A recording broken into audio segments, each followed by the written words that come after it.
세상만사 별의별 이야기 보따리를 짊어지고 온 춘심 민담입니다. 항상 행복하세요. 신방의 촛불이 희미하게 흔들리는 가운데 새색시 연화는 조용히 앉아 있었습니다. 하지만 그녀의 마음속은 수줍음이 아닌 차가운 체념으로 가득 차 있었습니다. 그녀의 신랑은 온 동네에 소문이 자자한 바보 만석이었습니다. 나이는 20이 넘었지만 지능은 5살 아이와 같다고 했지요. 동네 아이들에게 돌팔매질을 당하며 해실해실 웃고 길바닥에 주저앉아 흙을 퍼먹는다는 흉흉한 소문. 흐흐, 색시다, 색시. 방문이 열리며 오늘의 신랑인 만석이 비틀거리며 들어왔습니다. 소문대로 그는 멀쩡한 구석이라고는 찾아볼 수 없었지요. 연화는 눈을 질끈 감았습니다. 앞으로 평생을 이 바보의 아내로 살아가야 할 자신의 미래가 칠흑 같은 어둠처럼 느껴졌습니다. 바로 그 순간이었습니다. 어둠 속에서 희죽거리던 만석의 웃음소리가 뚝 하고 멎었습니다. 연화가 의아하게 생각하며 고개를 돌리려는 찰나 짐승처럼 날렵한 움직임이 그녀를 덮쳤습니다. 억 하는 비명도 지르지 못하고 연화는 순식간에 방바닥에 내다 꽂혔습니다. 그녀의 가녀린 몸 위로 올라탄 사내의 몸은 낮에 보았던 어수룩한 바보의 그것이 아니었습니다. 강철처럼 단단하고 조금의 빈틈도 허용하지 않는 무인의 몸이었습니다. 그리고 연화의 가녀린 목젖 위로 서늘하고 날카로운 금속의 감촉이 느껴졌습니다. 칠흑 같은 어둠 속에서도 그것이 비녀 끝에 숨겨져 있던 날카로운 칼날이라는 것을 직감할 수 있었지요. 소리 내면 죽는다. 귓가에 속삭이는 목소리는 아이처럼 어눌하던 낮의 목소리가 아니었습니다. 그것은 오랜 시간 훈련된 자객처럼 낮고 차갑게 단련된 사내의 목소리였습니다. 오늘 밤 너는 아무것도 보지 못한 것이다. 아무것도 듣지 못한 것이다. 알겠느냐? 연화는 평생 느껴본 적 없는 극한의 공포에 사로잡혔습니다. 목에 와 닿은 칼날의 서늘한 감촉은 죽음이 바로 코앞에 있음을 실감하게 했지요. 그녀를 짓누르고 있는 사내, 만석의 눈은 어둠 속에서도 늑대처럼 형형하게 빛나고 있었습니다. 그 눈에는 바보의 흔적이라고는 찾아볼 수 없었습니다. 오직 차가운 살기와 냉철한 경계심만이 가득했지요. 이대로 죽는 것인가, 연화의 머릿속으로 온갖 생각이 스쳐 지나갔습니다. 하지만 이상하게도 두려움의 끝자락에서 오히려 정신이 맑아지는 것을 느꼈습니다. 아니, 이대로 죽을 수는 없다. 병든 어머니를 두고 이렇게 허무하게 죽을 수는 없어. 만석은 연화가 겁에 질려 아무 말도 못하자 정체가 탄로 난 것에 대한 초조함에 칼을 쥔 손에 힘을 주었습니다. 이 계집을 여기서 죽여 없애고 밤중에 도망친 것으로 위장해야 하는가. 순영안의 계획이 이 하찮은 계집 하나 때문에 물거품이 될 위기였습니다. 그가 결심을 굳히고 칼날을 움직이려던 바로 그 순간 연화가 떨리는 목소리로 하지만 아주 또렷하게 입을 열었습니다. 나를 죽일 셈이요? 나를 죽이면 당신은 살인자가 되어 이곳을 떠나야 할 것이요. 당장에는 도망칠 수 있겠지만 신부가 첫날 밤에 사라졌으니 관아에서 묵인하지 않을 테고 결국 당신은 평생을 쫓기는 신세가 되겠지. 당신이 숨기려 하는 그 무언가도 결국 물거품이 될 것이고. 연화의 말에 만석의 눈이 가늘어졌습니다. 계집이 보통 내기가 아니었습니다. 연화는 그의 동요를 놓치지 않고 마지막 패를 던졌습니다. 하지만 나를 살려둔다면 이야기는 달라지요. 그녀는 21번 고르고 말을 이었습니다. 나는 당신의 완벽한 방패막이가 되어줄 수 있어. 나는 바보 남편을 둔 기구한 아내를 연기하고 당신은 계속해서 어수룩한 바보를 연기하는 거요. 사람들은 나를 동정하며 당신에게는 더 이상 신경 쓰지 않겠지. 당신이 숨기려 하는 그 무언가를 내가 세상의 눈으로부터 완벽하게 가려줄 수 있단 말이요. 그는 잠시 고민했습니다. 이 계집의 말이 맞았습니다. 여기서 연화를 죽이는 것은 최악의 선택이었습니다. 어떻게 믿지? 만석이 마침내 입을 열었습니다. 당신이 내 목숨을 쥐고 있으니 내가 배신할 일은 없지 않소. 그리고 나 역시 이제 돌아갈 곳이 없는 몸이요. 여기서 살아남으려면 당신과 한 배를 타는 수밖에. 만석은 한참의 침묵 끝에 마침내 연화의 목에서 칼을 거두었습니다. 그는 그녀의 몸에서 일어나 다시 방구석으로 물러났습니다. 그리고는 낮의 바보와는 전혀 다른 위험 있는 목소리로 말했지요. 좋다. 그 계약 받아들이지. 하지만 명심해라. 내 비밀을 아는 순간 너는 더 이상 평범한 삶으로 돌아갈 수 없다. 다음 날 아침 동이 트자마자 만석은 다시 완벽한 바보로 돌아와 있었습니다. 그는 밤새 무슨 일이 있었냐는 듯 마루에 앉아 흙으로 떡을 빚으며 희죽거리고 있었지요. 밤에 그 서늘하고 위압적이던 사내의 모습은 온데간데 없었습니다. 연화는 밤새 한숨도 자지 못했지만 그녀 역시 자신의 역할을 시작해야 했습니다. 서방님, 아침 드세요. 그리고는 정성껏 차린 밥상을 만석 앞에 놓아주었지요. 만석은 밥상은 거들떠보지도 않고 떡떡 이라며 흙떡을 입으로 가져가려 했습니다. 연화는 기겁하며 그의 손을 막았지요. 바로 그때였습니다. 동네 꼬마 대여섯 명이 담벼락 너머로 돌멩이를 던지며 만석을 놀리기 시작했습니다. 만석이 바보, 침 흘리는 바보, 어제 색시 얻었다며 색시가 불쌍하다. 돌멩이 하나가 만석의 어깨에 툭 하고 맞았습니다. 만석은 바보처럼 으앙하고 울음을 터뜨렸습니다. 연화는 그 즉시 치마를 걷어붙이고 밖으로 뛰쳐나갔습니다. 그녀는 동네 꼬마들 앞을 막아서며 눈을 부라리고 소리쳤지요. 이놈의 자식들, 어른을 놀리는 게 아니거늘 다시 한번 내 서방에게 돌을 던졌다가는 내 놈들 종아리가 남아나지 않을 줄 알아라. 그녀의 기세는 실로 대단했습니다. 억척스럽고 드센 새색시의 모습, 바로 그녀가 앞으로 살아갈 모습이었습니다. 꼬마들은 그녀의 기에 눌려 꽁무니를 빼며 도망쳤지요.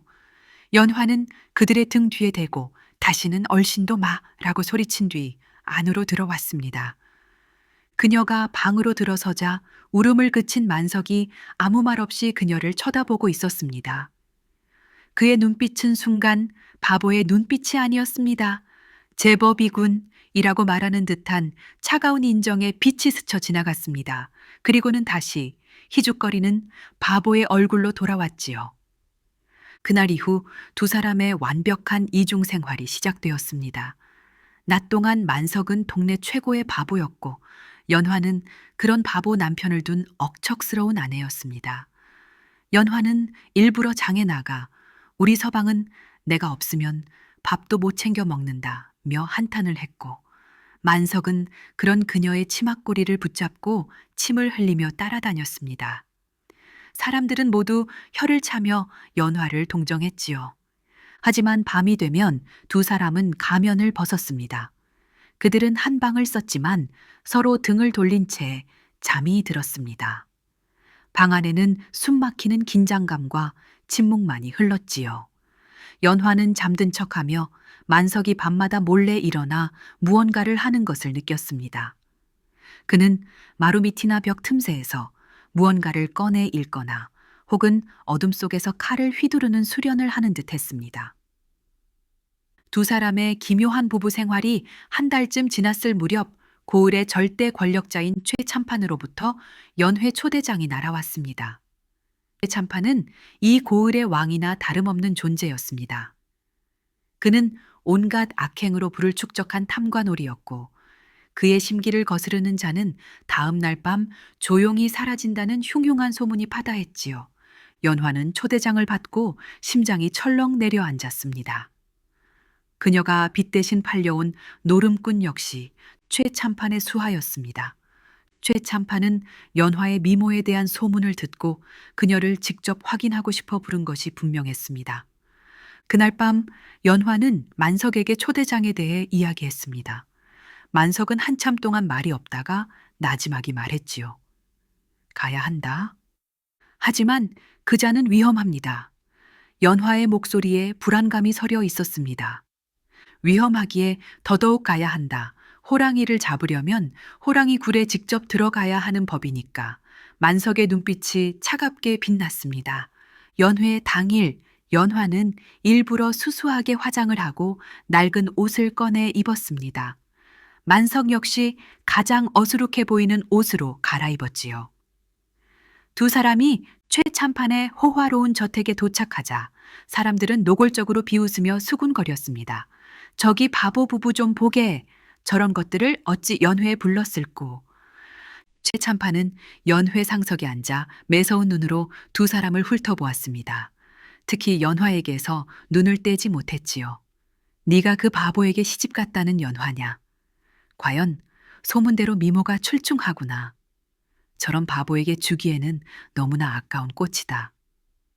그때 곁에 있던 만석이 갑자기 쉬 라며 안절부절 못하기 시작했습니다. 그리고는 모두가 보는 앞에서 자신의 바지에 오줌을 싸기 시작했지요.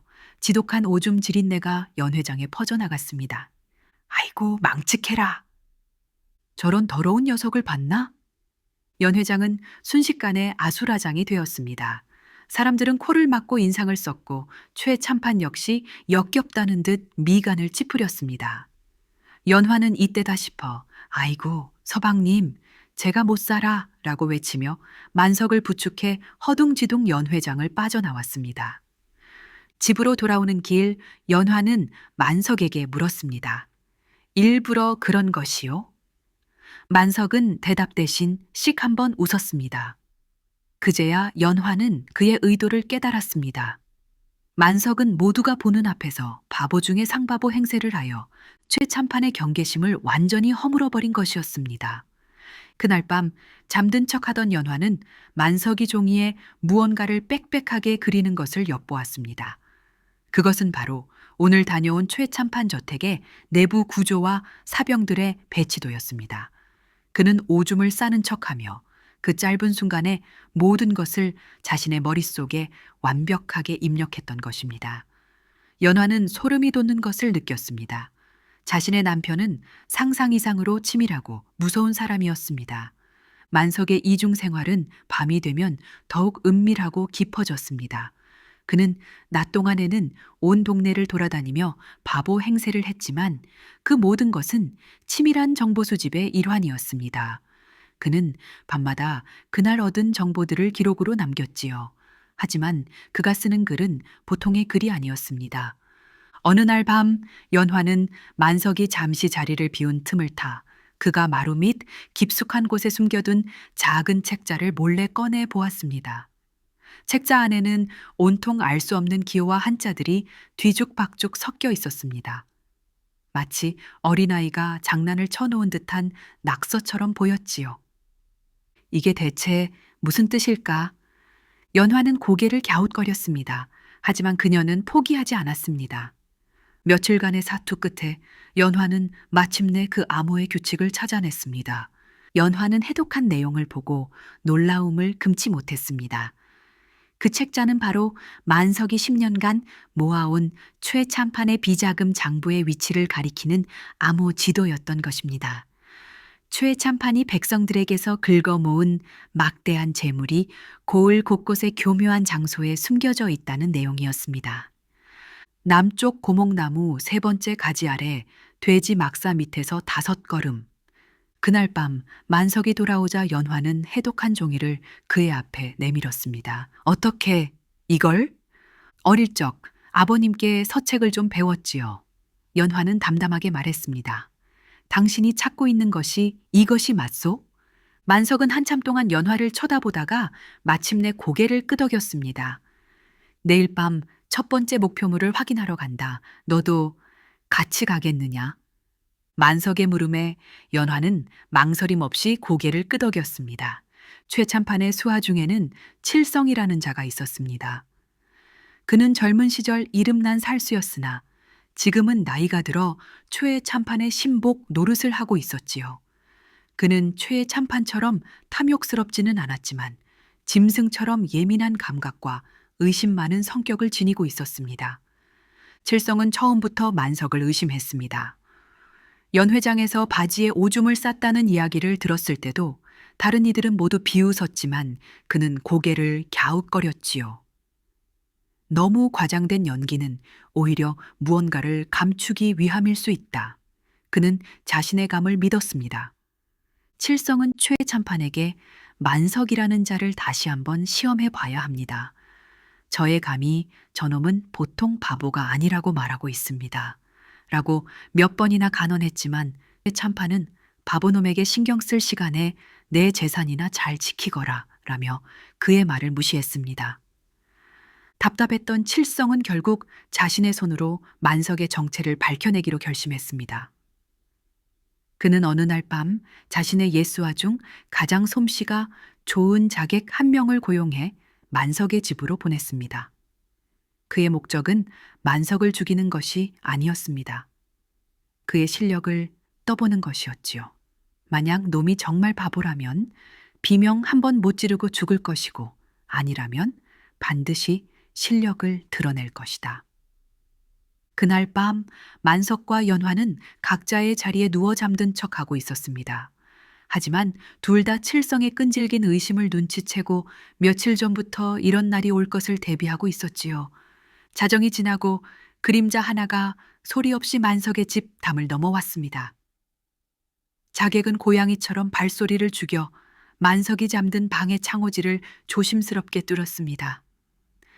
방 안에서는 만석의 드르렁 드르렁 하는 코 고는 소리만 요란하게 들려왔지요.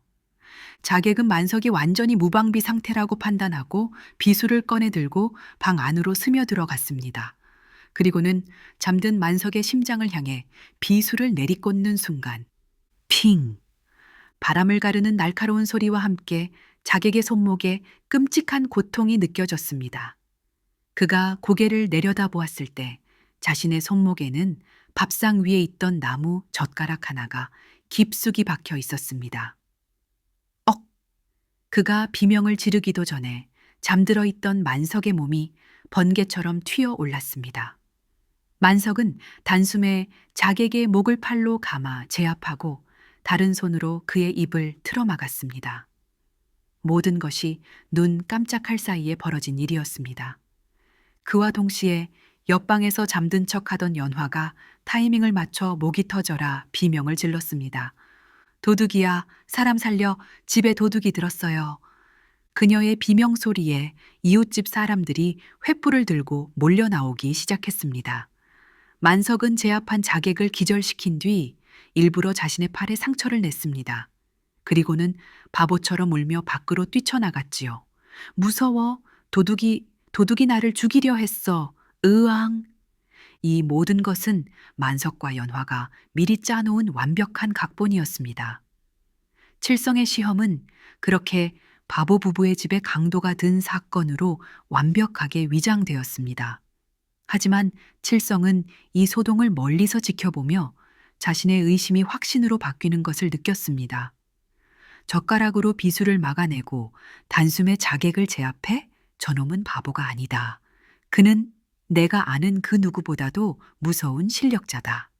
칠성의 습격 이후 만석과 연화는 더 이상 서로를 단순한 계약 관계로만 보지 않게 되었습니다. 그들의 공조는 더욱 대담하고 치밀해졌습니다. 연화의 역할은 정보였습니다. 그녀는 이전의 고고한 양반 규수 행세를 버리고 동네 아낙네들과 적극적으로 어울리기 시작했습니다. 처음에는 바보 남편을 둔 불쌍한 새댁으로 동정을 샀고 이내 넉살 좋고 입이 무거운 성격으로 아낙네들의 신뢰를 얻었지요. 그녀는 매일 아침 빨래터에 나가 아낙네들과 함께 방망이를 두드렸습니다. 빨래터는 온갖 소문과 정보가 모이는 아낙네들만의 비밀스러운 공간이었습니다. 글쎄, 어제 최 참판 댁마님이 비단옷을 사러 갔는데 칠성이라는 그 무서운 사람이 그림자처럼 따라다니더래. 그뿐인 줄 알아? 최 참판이 밤마다 기생들을 불러서 논다는데 술만 취하면 내 돈은 하늘도 못 찾는다고 큰 소리를 친다더군. 연화는 맞장구를 치며 웃고 떠드는 척하면서도 그들의 대화 속에서 최 참판 집안의 내부 정보와 약점을 하나도 놓치지 않고 머릿속에 기록했습니다. 누가 누구와 사이가 나쁘고 누구의 입이 가볍고 언제 집이 비는지, 그녀가 모은 정보들은 밤이 되면 만석의 복수 계획을 위한 가장 중요한 자료가 되었습니다. 만석 역시 자신의 역할을 충실히 수행했습니다. 그는 바보라는 신분을 완벽한 위장막으로 삼았지요. 그는 최 참판이 자신을 더 이상 신경 쓰지 않는다는 것을 알고 일부러 관아마당을 찾아가 서성거렸습니다. 그리고는 포졸들에게 나도 일하고 싶어. 밥만 주면 마당이라도 쓸게. 라며 어수룩하게 졸랐지요. 포졸들은 바보놈이 심심풀이로 좋다며 그에게 빗자루를 던져주었습니다. 만석은 매일같이 관아 마당을 쓰는 척하며 관리들과 포졸들이 나누는 대화를 엿들었습니다. 그들은 바보 앞에서는 경계심을 완전히 풀고 온갖 비밀스러운 이야기들을 서슴없이 내뱉었지요. 내일 최 참판나리가 한양으로 보내는 뇌물을 실은 수레가 떠난다더라. 참판나리 요즘 통잠을 못 주무신다던데 악몽이라도 꾸시는 건가? 밤이 되면 두 사람은 각자 수집한 정보를 교환하며 작전을 짰습니다. 그들은 최 참판의 비자금 위치를 하나씩 확인해 나갔고 그의 약점을 파고들 날을 조용히 기다리고 있었지요. 최 참판의 비자금을 하나씩 확인해 가던 어느 날 밤 만석에게 절체절명의 위기가 찾아왔습니다. 그에게는 아버지가 돌아가시기 전 물려주신 유품이 하나 있었습니다. 그것은 가문의 문장이 새겨진 작은 옥파예였지요. 영모 누명을 쓰고 멸문지화를 당한 가문의 유일한 증표이자 그의 정체를 증명할 수 있는 유일한 신물이었습니다. 그는 10년간 이 옥패를 목숨처럼 소중히 간직해 왔습니다. 그날 밤도 만석은 최 참판의 비자금이 숨겨진 장소 중 하나인 낡은 사당의 대들보를 확인하고 돌아오는 길이었습니다. 그는 자신의 집 담을 넘기 직전 늘 하던 대로 품속의 옥패를 만져보았습니다. 그런데 늘 그 자리에 있어야 할 옥패의 차가운 감촉이 느껴지지 않았습니다. 만석의 심장이 쿵 하고 내려앉았습니다. 그는 미친 듯이 옷을 뒤졌지만 옥파에는 어디에도 없었지요. 그의 얼굴이 하얗게 질렸습니다. 설마. 그는 방금 다녀온 길을 필사적으로 되짚어 보았습니다. 낡은 사당, 으슥한 골목길, 그리고 최 참판의 저택 담벼락 밑. 그는 최 참판의 눈을 피해 그의 집 담벼락에 바싹부터 이동했던 것입니다. 만약 그곳에 떨어뜨렸다면 상상만 해도 끔찍한 일이었습니다. 칠성의 의심이 가시지 않은 이 상황에 자신의 정체를 증명할 옥파애가 원수의 집 마당에 떨어져 있다는 것. 만약 내일 아침 누군가 그것을 발견하고 최 참판에게 가져가기라도 한다면 자신의 10년 공든 탑은 물거품이 되고 연화와 자신의 목숨까지 위험해질 것이 뻔했습니다. 집으로 돌아온 만석의 굳은 표정을 보고 연화는 단번에 무슨 일이 생겼음을 직감했습니다. 자초지종을 들은 그녀의 얼굴 역시 하얗게 질렸지요. 지금 당장 다시 가서 찾아봐야 해요. 연화가 다급하게 말했지만 만석은 고개를 저었습니다. 이미 늦었다. 지금 최 참판의 집 주변에는 칠성의 수하들이 잠복해 있을 것이다. 지금 갔다가는 덫에 걸릴 뿐이야. 그럼 어떡해요? 날이 밝으면 모든 것이 끝장이에요. 연화는 발을 동동 굴렀습니다. 만석 역시 답답함에 주먹으로 벽을 내리쳤습니다. 10년간 단 한 번의 실수도 없이 버텨왔는데 이런 어이없는 실수로 모든 것을 망치게 될 줄이야. 절망적인 침묵 속에서 연화의 머리가 빠르게 돌아가기 시작했습니다. 정면으로 들어갈 수 없다면 판을 흔들어야 한다. 그들이 예상치 못한 가장 말도 안 되는 방법으로. 그녀의 눈에 문득 부엌 구석에 놓여있던 커다란 똥장군이 들어왔습니다. 그 순간 그녀의 머릿속에 기상천외한 계획 하나가 떠올랐지요. 방법이 있어요. 다음 날 새벽 동이특이 무섭게 최 참판의 저택 앞이 발칵 뒤집혔습니다. 연화가 머리를 풀어 헤치고 얼굴에 검댕을 묻힌 채 양손에 똥물이 가득 담긴 바가지를 들고 나타나 대성통곡을 하기 시작한 것입니다. 아이고, 사람 살려. 우리 바보 서방이 간밤에 똥통에 빠졌어요. 어젯밤에 나갔다가 아직도 안 들어오는데 필시 이 댁똥통에 빠져 죽었을 게 틀림없어요. 아이고, 내 팔자야. 그녀의 울음소리는 실로 대단했습니다. 온 동네 사람들이 잠에서 깨어 무슨 일인가 구경하러 나올 정도였지요. 최참판댁의 하인들이 그녀를 막아섰지만 연화는 막무가내였습니다. 내 서방 시체라도 찾아야겠다. 길을 비켜라. 그녀는 미친 사람처럼 울부짖으며 최참판의 집 대문으로 돌진했습니다. 그리고는 모두가 경악하는 가운데 들고 있던 똥물 바가지를 대문과 마당을 향해 사정없이 뿌려버렸습니다. 쏴! 지독한 냄새와 함께 깨끗했던 대갓집 마당은 순식간에 똥물 밭으로 변해버렸지요. 저 미친년이 어서 전연을 끌어내지 못할까. 하인들이 기겁을 하며 달려들었지만 연화는 멈추지 않았습니다. 그녀는 미리 준비해 온 똥장군을 통째로 굴려 마당 한가운데를 향해 들이부었습니다. 마당은 그야말로 아비규환의 현장이 되었습니다. 지독한 냄새에 사람들은 코를 막고 비명을 질렀고 마당을 쓸던 하인들은 똥물을 뒤집어 쓰고 허둥지둥 도망쳤습니다. 바로 그 혼란의 순간이었습니다. 동네 바보 만석이 어디선가 나타나 해실해실 웃으며 그 아수라장 속으로 뛰어들었습니다. 그는 마치 신이 난 아이처럼 똥물 범벅이 된 마당을 뒹굴고 첨벙거리며 난동을 부렸지요.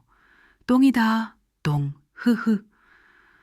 하인들은 이제 바보까지 상대해야 할 판이었습니다. 그들이 만석을 잡으러 우왕좌왕하는 바로 그 틈을 타 만석은 재빠르게 땅바닥을 훑었습니다. 그리고 마침내 담벼락 및 진흙 속에 반쯤 묻혀있던 자신의 옥패를 발견했습니다. 그는 누구도 눈치채지 못하게 옥패를 발로 감추고 뒹구는 척하며 그것을 품속에 넣는 데 성공했습니다. 소동은 한참 뒤에야 정리되었습니다. 연화는 서방이 살아있었네 라며 만석을 부축해 집으로 돌아왔고 최참판 댁 하인들은 하루 종일 지독한 냄새와 씨름해야 했지요. 칠성은 이 모든 소동을 어이없다는 표정으로 지켜보며 내가 저런 미친 것들을 상대로 뭘 하는 건가 하는 깊은 회의감에 빠졌습니다. 그날 밤 똥물을 뒤집어 쓴 만석과 연화는 서로를 마주보며 웃음을 터뜨렸습니다. 비록 몸에서는 지독한 냄새가 났지만 두 사람의 마음은 그 어느 때보다 가볍고 유쾌했습니다. 하지만 그의 마음 한편에는 여전히 10년간 그를 짓눌러온 어두운 그림자가 있었습니다. 그는 밤마다 악몽에 시달렸습니다. 꿈속에서 그는 10년 전 자신의 눈앞에서 무참히 죽어가던 아버지와 가족들의 모습을 보며 비명을 질렀지요. 어느 날 밤도 만석은 악몽을 꾸며 끙끙 앓고 있었습니다. 아버지, 제가 잘못했습니다. 저만 살아남아서. 그는 식은땀을 흘리며 잠꼬대 속에서 괴롭게 울부짖었습니다. 옆에서 잠든 척하던 연화는 더 이상 모른 척할 수 없었습니다. 그녀는 조용히 일어나 괴로워하는 만석의 곁으로 다가갔습니다. 그리고는 망설이다가 그의 떨리는 어깨를 자신의 가녀린 손으로 가만히 감쌌습니다. 괜찮아요. 다 괜찮아요. 그녀의 목소리는 밤이슬처럼 맑고 따뜻했습니다. 당신 잘못이 아니에요. 그 끔찍한 날 살아남은 것은 죄가 아니에요. 살아남아서 복수를 꿈꾸는 것은 더더욱 죄가 아니고요. 연화의 말에 만석의 단단했던 마음의 벽이 와르르 무너져 내렸습니다. 10년간 그 누구에게도 털어놓지 못했던 죄책감과 외로움. 그는 자신을 이해해주는 연화의 품에서 어린아이처럼 소리 없이 눈물을 흘렸습니다. 연화는 그런 그의 등을 밤새도록 말없이 토닥여 주었습니다. 만석은 연화에게 자신의 진짜 이름이 이겸이라는 것과 멸문당한 가문의 억울한 사연을 모두 털어놓았습니다. 연화는 그의 아픈 과거를 묵묵히 들어주며 그의 상처를 보듬어 주었지요. 그들의 목표는 이제 단순히 최의 참판의 비자금을 찾는 것을 넘어 이겸 가문의 억울한 누명을 벗기고 복수를 완성하는 것으로 바뀌었지요. 연화는 이겸에게서 들은 과거의 단서들을 조합하여 최의 참판이 역모를 꾸몄다는 결정적인 증거가 있을 만한 곳을 추리해냈습니다. 최의 참판이 당신의 아버님을 모함했다면 분명 그 증거를 남기지는 않았을 거예요. 하지만 그가 자신의 공을 자랑하기 위해 혹은 훗날의 증거로 삼기 위해 어딘가에 그 기록을 남겨두었을 가능성이 있어요. 가장 안전하고도 가장 의외의 장소에 말이지요. 연화가 지목한 곳은 바로 최 참판이 매일같이 절을 올리는 그의 집 사당이었습니다. 사람들은 보통 가장 신성한 곳에 가장 더러운 비밀을 숨기는 법이니까요. 그날 밤 이겸과 연화는 마지막이 될지도 모르는 위험한 잠입을 시도했습니다. 이겸이 칠성을 비롯한 경비 무사들의 주의를 끄는 동안 연화가 사당 안으로 몰래 숨어 들어가는 계획이었지요. 이겸은 일부러 바보 만석으로 돌아가 한밤중에 최참판댁 마당에서 술주정을 부리며 난동을 피웠습니다. 내 아내를 돌려줘. 최참판이 내 색시를 뺏어갔어. 그는 미친 사람처럼 소리치며 칠성과 무사들을 마당으로 유인했습니다. 그 틈을 타 연화는 그림자처럼 사당 안으로 세우며 들어갔습니다. 사당 안은 온갖 조상들의 위패와 향 냄새로 가득했지요. 연화는 촛불 하나에 의지해 가장 오래된 위패의 뒷면을 더듬었습니다. 역시나 손끝에 무언가 걸리는 느낌이 들었습니다. 그녀가 위패를 조심스럽게 드러내자 그 뒤에는 벽과 이어진 작은 비밀 공간이 나타났습니다. 공간 안에는 낡은 비단 보자기에 쌓인 작은 서찰 뭉치가 들어 있었습니다. 연화는 떨리는 손으로 서찰을 펼쳐 보았습니다. 그 안에는 10년 전 초의 참판이 당시 병조판서와 주고받았던 비밀 편지들이 고스란히 담겨 있었습니다. 이겸의 아비 이 대감을 역모로 몰아 제거하면 그의 모든 재산은 판서 나리의 것이 될 것입니다. 소인은 그저 이 고을의 사또 자리 하나면 족하옵니다. 이겸과 연화가 마침내 복수의 실마리를 찾았다고 생각한 그 순간 최 참판의 방역 역시 가장 교활한 방식으로 시작되었습니다. 칠성의 끊임없는 의심과 보고에 최 참판 역시 만석이 보통 바보가 아닐 수도 있다는 확신을 갖게 된 것이지요. 그는 덫을 놓기로 결심했습니다. 최 참판은 며칠 후 자신의 생신 연회를 연다는 명목으로 고을의 모든 사람들을 초대했습니다. 물론 이겸과 연화 역시 초대 명단에 포함되어 있었지요. 두 사람은 이것이 함정임을 직감했지만 가지 않을 수 없었습니다. 거절하는 순간 의심을 인정하는 꼴이 될 테니까요. 연회는 화기애애한 분위기 속에서 진행되었습니다. 최 참판은 평소와 달리 이겸에게 매우 친절하게 대하며 좋은 술과 음식을 권했지요. 하지만 그 모든 것은 그의 계략이었습니다. 연회가 무르익을 무렵 최 참판은 갑자기 한 기생을 희롱하는 척하며 소란을 피웠습니다. 그리고는 그 죄를 옆에서 침을 흘리고 있던 이겸에게 뒤집어 쓰이웠지요. 내 이놈 감히 내 잔치에서 행패를 부리다니. 여봐라 저 바보놈을 당장 헛간에 가두어라. 이 모든 것은 계획된 것이었습니다. 이겸은 저항하지 않고 순순히 병사들에게 끌려갔습니다. 연화는 불안한 마음을 감출 수 없었지만 지금은 나서지 않는 것이 최선이라고 판단했지요. 이겸이 사라지자 최 참판은 본색을 드러냈습니다. 그는 연화를 자신의 옆자리로 불러 앉히고는 음흉한 미소를 지으며 말했지요. 이제 방해꾼도 사라졌으니 우리 둘이 오붓하게 술이나 한잔하지. 내 그 바보 남편은 내가 잘 타이른 뒤 돌려보내주겠다. 하지만 그것은 거짓말이었습니다. 최 참판은 연화를 자신의 침소로 끌고 가려 했고 그와 동시에 헛간에서는 칠성이 이겸을 기다리고 있었습니다.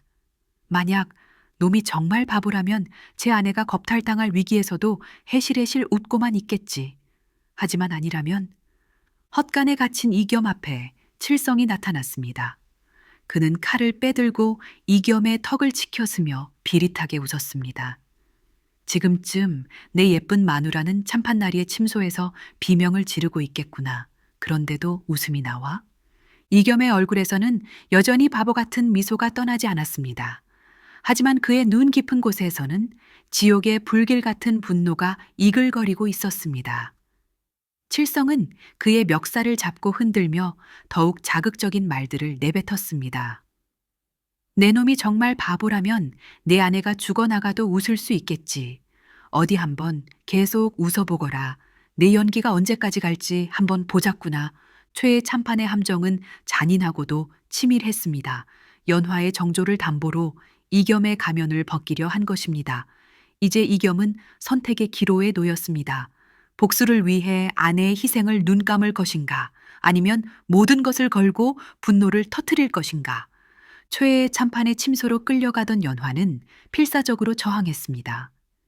하지만 건장한 사내들의 힘을 당해낼 수는 없었지요. 오늘 밤 네가 내 여자가 된다면 네 바보 남편의 목숨은 살려주겠다. 연화는 절망감에 몸을 떨었습니다. 그녀는 마지막 저항으로 머리에 꽂고 있던 비녀를 빼들어 자신의 목에 겨누었지요. 더 이상 다가오지 마시오. 다가오면 차라리 여기서 자결해 버릴 것이오. 한편 헛간에서는 칠성이 이겸의 인내심을 시험하고 있었습니다. 내 마누라가 지금쯤이면 옷고름을 다 풀었겠구나. 그래도 웃음이 나와? 독한 놈? 바로 그때였습니다. 초의 참판의 방 쪽에서 연화의 처절한 비명소리가 들려왔습니다. 기악! 그 비명소리는 이겸의 마지막 남은 이성의 끈을 끊어버리는 반가소해가 되었습니다. 하하. 이겸의 입에서 더 이상 바보 같은 웃음소리가 나오지 않았습니다. 대신 지옥의 악귀처럼 낮고 섬뜩한 웃음소리가 흘러나왔지요. 그의 고개가 천천히 들렸습니다. 그의 눈은 더 이상 초점 없는 바보의 눈이 아니었습니다. 핏발이 선 채 모든 것을 죽여버릴 듯한 맹렬한 살기로 불타고 있었습니다. 그 더러운 손 치워라. 그 목소리를 듣는 순간 칠성은 온몸에 털이 쭈뼛 서는 것을 느꼈습니다. 우두둑. 끔찍한 소리와 함께 이겸의 몸을 묶고 있던 굵은 포승줄이 그의 근력만으로 터져나갔습니다. 그는 천천히 자리에서 일어섰습니다. 10년간 숨겨왔던 그의 진짜 모습, 그것은 바보가 아닌 분노로 가득 찬 한 마리의 흑호였습니다. 네, 내 놈은 대체. 칠성이 겁에 질려 뒷걸음질 치는 순간 이겸의 몸이 허공으로 솟구쳤습니다. 그는 헛간 벽을 박차고 지붕을 뚫고 밤하늘로 솟아올랐습니다. 그리고는 최의 참판의 침소 지붕을 뚫고 유성처럼 방 안으로 떨어져 내렸습니다. 최의 참판은 천장에서 떨어진 이겸을 보고 귀신이라도 본 듯 경악했습니다. 이겸은 아무 말 없이 방구석에 있던 검을 집어들었습니다. 그리고는 최의 참판을 향해 10년의 분노를 담아 나지막이 읊조렸습니다. 내 아내에게서 손 떼. 이겸이 가면을 벗어 던진 순간 관아는 순식간에 피비린내 나는 아수라장으로 변했습니다. 그는 더 이상 바보 만석이 아니었습니다. 영모 누명을 쓰고 멸문당한 무신의 아들, 조선 제일검이라 불렸던 아버지의 피를 고스란히 물려받은 젊은 무사 이겸이었습니다. 내 이놈, 내 놈의 정체가 무엇이냐? 여봐라, 저놈을 당장 베어버려라. 최의 참판의 고함 소리에 밖에서 대기하고 있던 호위 무사 수십 명이 칼을 빼들고 방 안으로 들이닥쳤습니다. 하지만 그들은 상대가 되지 못했습니다. 이겸의 검은 분노한 용처럼 살아 움직였습니다. 그의 검이 허공을 가를 때마다 무사들은 비명 한 번 제대로 지르지 못하고 쓰러져 나갔습니다. 10년간 억눌려 왔던 그의 무공은 분노를 자양분 삼아 더욱 날카롭고 무자비해져 있었습니다. 최의 참판은 공포에 질려 뒷걸음질 치며 방을 빠져나가 관아 마당으로 도망쳤습니다. 모두 모여라, 저놈을 막아라. 그의 외침에 관아에 있던 모든 병사들이 횃불을 밝히고 이겸을 둘러쌌습니다. 이겸은 피 묻은 칼을 든 채 수십의 병사들 한가운데 섰습니다. 그는 모두가 들을 수 있도록 자신의 정체를 천명했습니다. 나는 10년 전 내 놈의 모함으로 억울하게 돌아가신 이 판서 대감의 아들 이겸이다. 오늘 아버지와 내 가족의 원한을 내 놈의 피로 갚으러 왔다. 그의 포효에 병사들은 저도 모르게 주춤거렸습니다. 10년 전 온 나라를 떠들썩하게 했던 영모 사건의 유일한 생존자. 그가 바로 눈앞의 저 청년이란 말인가. 최참파는 얼굴이 사색이 되었습니다. 저놈이 미쳤구나. 역적의 잔당이다. 한 놈도 살려두지 마라. 전투가 다시 시작되었습니다. 하지만 그것은 전투가 아닌 일방적인 학살에 가까웠습니다. 이겸은 성남 파도처럼 병사들의 방어선을 무너뜨렸습니다. 그의 검술은 인간의 경지를 넘어선 듯 보였습니다. 그는 단순히 칼을 휘두르는 것이 아니라 춤을 추는 듯 했습니다. 죽음의 춤을. 마침내 이겸은 피의 길을 뚫고 최참판의 바로 앞까지 다다랐습니다. 최참판은 다리에 힘이 풀려 그 자리에 주저앉고 말았지요. 이겸은 피가 뚝뚝 떨어지는 칼끝을 최참판의 목에 겨누었습니다. 이제 모든 것이 끝났다. 최참판. 이겸이 관아를 피로 물들이며 싸우는 동안 연화는 그저 숨어서 지켜보고만 있지 않았습니다. 그녀는 이겸이 가면을 벗는 순간 이 싸움이 어떻게 끝날지를 이미 계산하고 있었지요. 이겸 혼자서 관아의 모든 병력을 상대할 수는 없다. 설령 초의 참판을 죽인다 해도 결국에는 관군에게 포위되어 죽게 될 것이다. 그들이 살기 위해서는 반드시 퇴로를 확보해야 했습니다. 연화는 이겸이 무사들을 상대하는 틈을 타 조용히 방을 빠져나왔습니다. 그녀가 향한 곳은 관아의 뒤편 무기고였습니다. 그녀는 예전의 아낙네들과의 수다를 통해 무기고에 다량의 화약이 보관되어 있다는 정보를 입수해 둔 상태였지요. 그녀는 무기고의 자물쇠를 돌로 부수고 안으로 들어갔습니다. 그리고는 미리 준비해 둔 긴 심지에 불을 붙여 화약 통더미 속으로 던져 넣었습니다. 펑 하는 작은 소리와 함께 심지가 타들어가기 시작했습니다. 연화는 서둘러 무기고를 빠져나와 이겸이 싸우고 있는 마당을 향해 소리쳤습니다. 서방님, 이쪽입니다. 어서요. 이겸은 연화의 목소리를 듣고 그녀가 무언가 일을 꾸몄음을 직감했습니다. 그는 자신을 막아서는 마지막 병사들을 베어 넘기고 연화가 있는 쪽으로 몸을 날렸습니다. 바로 그 순간이었습니다. 관아의 무기고가 천지를 뒤흔드는 굉음과 함께 폭발했습니다. 거대한 불기둥이 밤하늘로 치솟았고 관아의 건물 절반이 순식간에 무너져 내렸습니다. 관군들은 폭발의 충격에 혼비백산하여 사방으로 흩어졌고 관아는 순식간에 화염과 연기로 가득 찬 지옥으로 변했습니다. 이겸과 연화는 바로 그 혼란의 중심을 뚫고 미리 파악해둔 관아의 뒷담을 향해 달렸습니다. 조의 참판과 칠성은 무너지는 건물 잔해를 피하느라 그들을 놓칠 수밖에 없었지요. 두 사람은 피투성이가 된 채 서로를 부축하며 칠흑 같은 어둠 속으로 몸을 숨겼습니다. 그들의 등 뒤로 10년간의 억압과 서름이 담긴 관아가 활활 불타고 있었습니다. 두 사람은 이제 살인과 방화라는 돌이킬 수 없는 죄를 짓고 나라에서 쫓기는 도망자 신세가 되었습니다. 하지만 그들의 눈빛에는 후회가 없었습니다. 관아를 빠져나온 이겸과 연화는 쉴 틈 없이 달렸습니다. 날이 밝으면 온 나라에 방이 붙고 수색대가 꾸려질 것이 뻔했지요. 그들은 사람의 눈을 피해 깊고 험한 산속으로 몸을 숨겼습니다.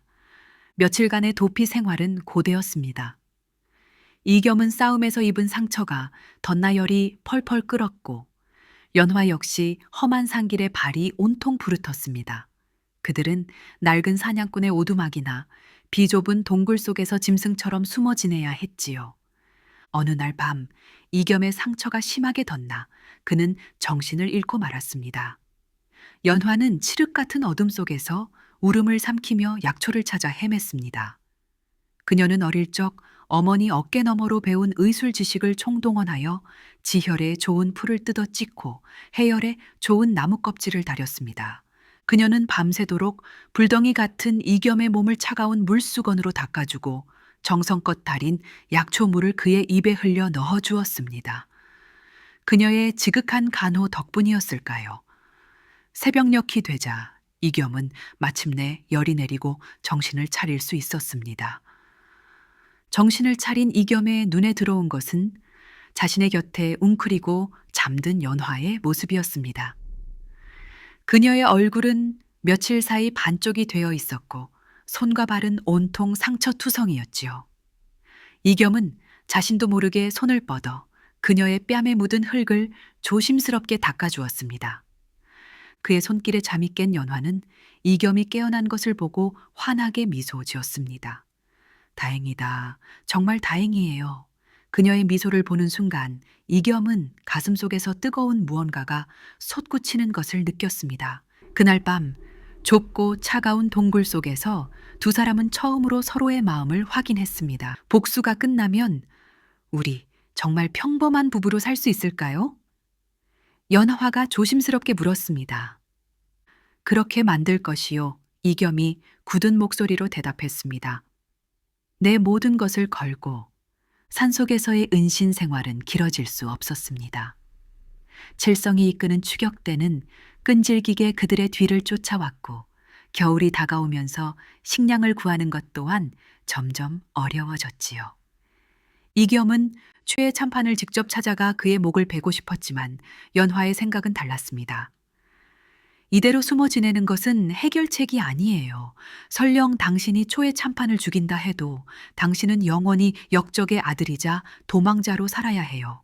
우리는 복수를 넘어 당신 가문의 명예를 되찾아야만 해요. 그럼 어찌 해야 한단 말이오? 연화의 눈이 총명하게 빛났습니다.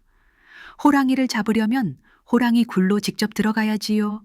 우리의 무대는 더 이상 이 작은 고을이 아닙니다. 바로 한양입니다. 연화의 계획은 대담했습니다.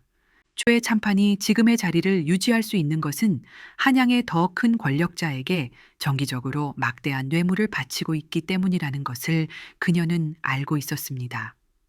우리가 최 참판의 뇌물 수레를 급습하여 그 증거를 확보하는 겁니다. 그리고 그것을 당신 아버님의 옛 친구였던 암행어사에게 전달하는 거예요. 이겸은 그녀의 계획에 감탄했지만 한편으로는 걱정이 앞섰습니다. 한양은 최참판의 안방과도 같을 것이다. 우리가 들어가는 순간 사방에 깔린 그의 첩자들에게 발각될 거야. 그래서 그들이 가장 방심하는 날을 노려야지요. 연화는 말을 이었습니다. 최참판이 한양의 권세가에게 뇌물을 바치는 날, 그날은 그의 모든 신경이 뇌물 수레에 집중될 것이고 우리에게는 절호의 기회가 될 겁니다. 두 사람은 더 이상 도망치지 않고 방역을 준비하기 시작했습니다. 그들은 산을 내려와 변장을 하고 한양으로 향하는 상인 무리에 섞여들었습니다. 이겸은 어수룩한 행상꾼으로, 연화는 그의 병든 아내로 위장했지요. 한양으로 향하는 길은 멀고 험했지만 두 사람의 마음은 오히려 희망으로 불타고 있었습니다. 며칠 후 마침내 결전의 날이 밝았습니다. 최 참판이 한양의 권색에게 바치는 뇌물을 실은 행렬이 삼엄한 경비 속에 고을을 떠나 한양으로 향하는 길목에 들어섰지요. 행렬의 맨 앞에서는 칠성이 매서운 눈으로 사방을 경계하고 있었습니다. 이겸과 연화는 행렬이 지나갈 좁은 상일에 양쪽 절벽 위에 미리 몸을 숨기고 있었습니다. 이겸의 손에는 거미, 연화의 손에는 그녀가 직접 만든 작은 연막탄이 들려 있었지요. 행렬이 마침내 그들의 발밑을 지날 때 연화가 신호를 보냈습니다. 그녀는 준비한 연막탄에 불을 붙여 행렬의 한가운데로 던졌습니다. 펑 하는 소리와 함께 자욱한 연기가 순식간에 행렬을 뒤덮었습니다. 습격이다. 모두 대열을 갖춰라.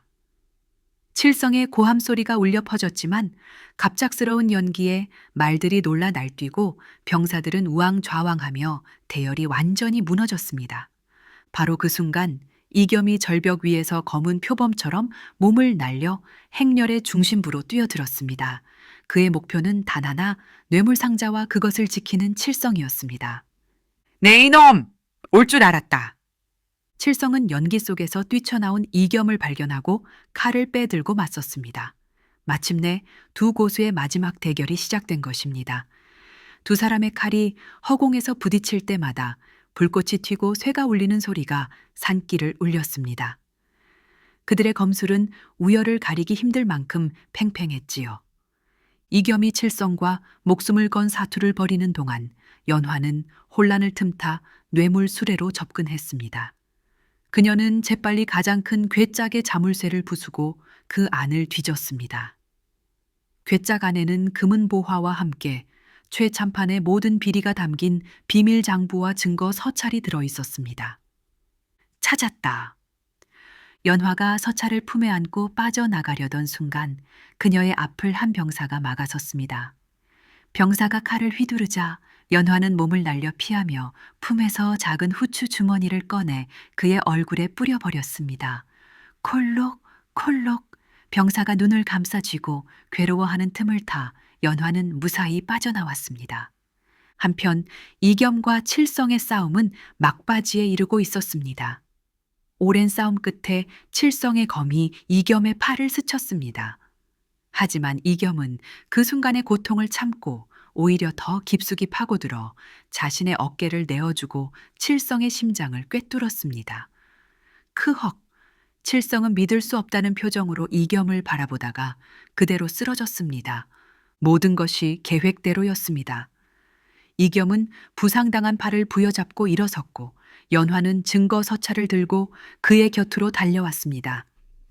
암행어사 출두요! 라는 외침과 함께 숲속에서 쏟아져 나온 관군들은 순식간에 뇌물 행렬의 남은 병사들을 제압했습니다. 행렬의 중심에는 암행어사의 위험 있는 모습이 드러났지요. 그는 10년 전 자신의 친구였던 이 판서가 억울한 죽음을 맞이한 것을 가슴 아파하며 진실을 밝힐 날을 기다려온 충신이었습니다. 연화는 앞으로 나아가 암행어사 앞에 정중히 무릎을 꿇고 품에서 꺼낸 증거 서찰을 바쳤습니다. 어사나리, 이 안에 역적 초의 참판에 모든 죄악이 담겨 있사옵니다. 암행어사는 서찰을 받아 읽으며 분노에 찬 얼굴로 주먹을 불끈 쥐었습니다. 이런 천인공노할 놈을 봤나. 그는 즉시 모든 병력을 이끌고 고을의 관하로 향했습니다. 초의 참판은 뇌물이 무사히 도착했는지 노심초사하며 기다리다가 암행어사가 들이닥치자 사색이 되었습니다. 그는 모든 것이 끝났음을 직감하고 도망치려 했지만 성난 관군들에게 붙잡혀 포박당하고 말았지요.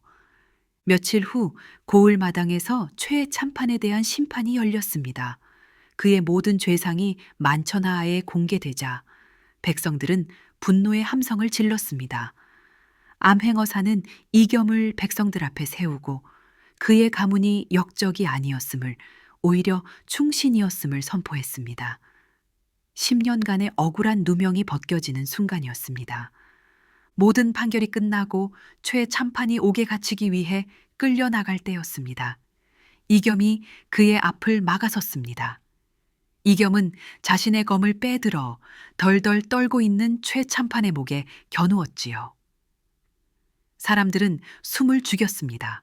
마침내 아들이 아비의 원수를 갚는 순간이 온 것이었습니다.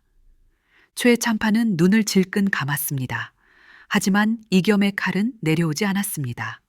대신 차가운 목소리가 그의 귓가에 울렸지요. 죽는 것은 너무 쉬운 벌이다. 이겸은 칼을 거두었습니다. 너는 평생을 이 차가운 감옥 속에서 네가 죽인 내 아버지와 가족들의 얼굴을 떠올리며 고통스럽게 살아가라. 죽는 것보다 더한 고통을 살아있는 동안 매일같이 느끼게 해주마. 가문의 명예가 회복되자 임금은 이겸에게 높은 벼슬을 내리고 아버지의 재산을 모두 돌려주었습니다. 한양의 모든 이들이 역경을 이겨낸 젊은 영웅의 귀환을 축하했지요. 하지만 이겸은 그 모든 부귀영화를 거절했습니다. 그는 임금 앞에 나아가 아뢰었지요. 소신에게는 벼슬보다 더 귀한 것이 있사옵니다. 그것은 바로 평범한 사내로 돌아가 제 아내와 함께하는 삶이옵니다. 부디 소신이 시골로 돌아가 조용히 살아갈 수 있도록 윤허하여 주시옵소서. 임금은 그의 뜻을 가상히 여겨 그의 청을 허락했습니다. 그렇게 이겸과 연화는 모든 것을 뒤로하고 그들이 처음 만났던 작은 시골 마을로 다시 돌아왔습니다. 두 사람은 예전에 살던 바보 만석과 그의 아내의 집으로 돌아왔습니다. 집은 엉망이었지만 두 사람은 함께 힘을 합쳐 집을 수리하고 작은 텃밭을 가꾸며 새로운 삶을 시작했습니다. 이겸은 더 이상 밤마다 칼을 휘두르지 않았습니다. 대신 낮에는 밭을 갈고 저녁에는 연화를 위해 글을 읽어주었지요. 하지만 가끔 그는 장난기가 발동하면 예전의 바보 만석으로 돌아가곤 했습니다. 그는 밭에서 일하다 말고 일부러 얼굴에 흙을 묻히고 연화에게 다가와 희죽거렸지요. 색시, 나 배고파. 그러면 연화는 못 말린다는 듯 웃으며 그의 얼굴을 닦아주며 타박했습니다. 어휴, 이 바보 서방. 누가 보면 정말 바보인 줄 알겠어요. 바보 서방이면 어때? 이겸은 능청스럽게 연화의 허리를 감싸 안으며 속삭였습니다. 밤에는 천하제일검인데 연화는 얼굴을 붉히며 그의 가슴을 콩 하고 쥐어박았습니다. 두 사람의 웃음소리가 평화로운 시골 마을의 저녁 하늘로 울려 퍼졌습니다. 그들은 서로의 가장 깊은 상처를 보듬어주고 가장 어두운 비밀을 지켜주며 세상에 둘도 없는 완벽한 부부가 되었습니다. 바보와 색시의 기묘한 이야기는 그렇게 행복한 전설로 남아 오래오래 기억되었답니다.